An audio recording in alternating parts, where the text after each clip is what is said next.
समृद्धि राजा के शयनक्ष को भर देती है, क्योंकि वह अपनी चौथी पत्नी को जवाहरात से लाड़ करता है। वह राजा के स्नेह में प्रसन्न होती है। उसकी हंसी शानदार जगह में गूंजती है। खुशी के प्रदर्शन के बावजूद उसकी आंखों में एक शून्यता बनी रहती है, जो एक गहरी सच्चाई को धोखा देती है। राजा उसे प्यार से देखता है, फिर भी उसके मन में संदेह की छाया झिलमिलाती है। भव्यता के बीच उनकी निष्ठा पर सवाल उठाते हुए अनिश्चितता उनके चेहरे पर छा जाती है। मंद रोशनी वाले शाही शयनकक्ष में अलंकृत टेपेस्ट्री पर छायाएं नाचती हैं, जो रहस्यों और अनकहे डर का संकेत देती हैं। महाराजा अपने शानदार 4 पोस्टर बिस्तर में दुबले और पीले पड़े हैं।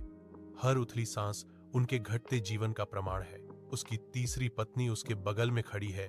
उसकी सुंदरता उसके गिरते स्वास्थ्य के विपरीत है।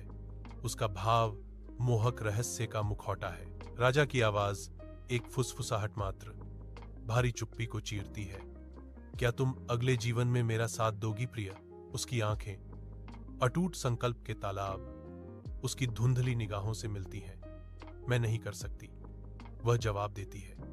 उसकी आवाज नरम लेकिन दृढ़ है। मुझे एक नया जीवन शुरू करना होगा, वह घोषणा करती है। फुसफुसाते उम्मीद भरे कमरे में उसकी किस्मत और अपनी ही किस्मत को सील करती है। धुंधले शाही बेडरूम में अलंकृत विवरण एक राजा की मृत्यु शैया पर दुखद दृश्य को दर्शाते हैं। उनकी पहली पत्नी, जिसका चेहरा वर्षों की भक्ति और थकान से अंकित था, उनके पास निगरानी करती है, कमजोर रूप से। राजा उसका हाथ पकड़ता है। उसकी आवाज बस एक फुसफुसाहट है। क्या तुम मेरे साथ चलोगी? उसकी आवाज कांपते हुए वह अपनी शाश्वत वफादारी की प्रतिज्ञा करती है। मैं तुम्हारे साथ जाऊंगी, जहां भी तुम जाओगे। राजा पर पछतावे की एक लहर दौड़ जाती है, क्योंकि वह एक दर्दनाक कबूलनामा करता है।